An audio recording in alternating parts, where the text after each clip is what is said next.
Hello, fourth graders. This is Miss Kovarik, and happy Monday.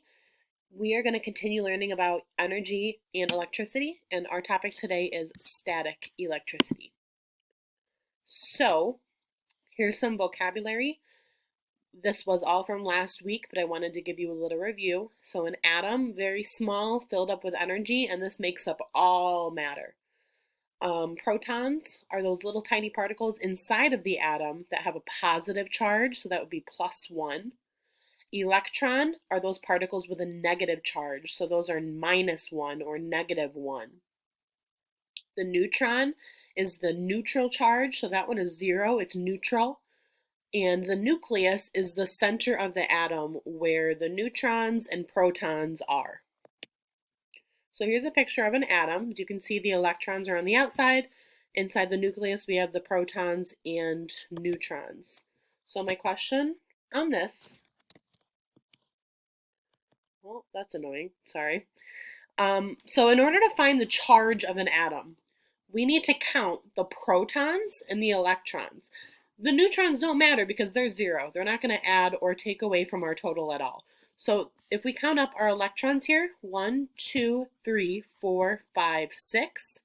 So 6 electrons. Now count up the protons, the green ones. 1, 2, 3, 4, 5, 6. 6 electrons, 6 protons. So if you have 6 positives and then 6 negatives, 6 minus 6, the charge is 0. So this one would not have a charge. It would be neutral or 0. Now, if I had 8 electrons and 6 protons, then the charge would be -2 because 8 minus 6 is 2. And if the electrons are greater, then it has a negative charge. If the protons are greater, then it has a positive charge. So what is static electricity? Electric charges build up on objects, and this is called static electricity. For example, if you are brushing long hair, as you brush the hair, electrons from the hair move from each strand to the brush. Soon, all of the strands are positively charged because all the electrons are gone. This causes them to stand up straight because all strands have the same electric charge. So that static electricity happens when all of the objects have the same charge. A charged object can attract a neutral object. For example, if you rub a balloon on your hair, the balloon picks up electrons. This gives the balloon a negative charge. Bring the balloon to the wall and electrons move away, making the wall positive. The balloon will stick to the wall. So as those electrons are being pulled from the wall, it's almost like a magnet. They're sticking to each other. This is a nice little picture to show you what that looks like.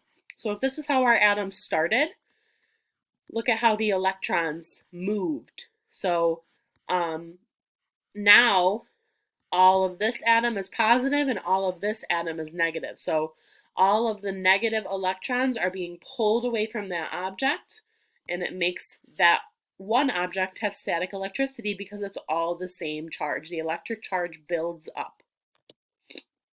And this is an example of, I don't want you guys to confuse, I'm sorry guys, my allergies are killing me. I don't want you to confuse static electricity and the electricity we've been learning about. So this is called dynamic electricity. This is the normal electricity we've been learning about. So when you plug something into the wall, when you set up an electric circuit, it's not the same thing as static electricity. This is, there's electric charges running through these wires and through the battery and throughout the entire circuit, whereas this is simply a transfer of electrons. Okay, just a little review today, not going too crazy into new information. I'm going to read your Google form to you, and then I'm going to get going. So number 1, which object is negatively charged inside an atom? Use the PowerPoint, all the answers are there. 2, which object is positively charged? 3, which object is not charged or neutral? 4, what is static electricity? 5, electrons can move from one object to another. 6, true or false, static electricity is the same thing as normal electricity. It's the last slide. 7. An object has 8 protons and 10 electrons. What charge does it have? So, does it have more of a positive charge, more of a negative charge, or are they equal? And then number 8, an object has 4 protons and 4 electrons. What charge does it have? As always, reach out to your teachers, comment on Google Classroom, get on Zoom.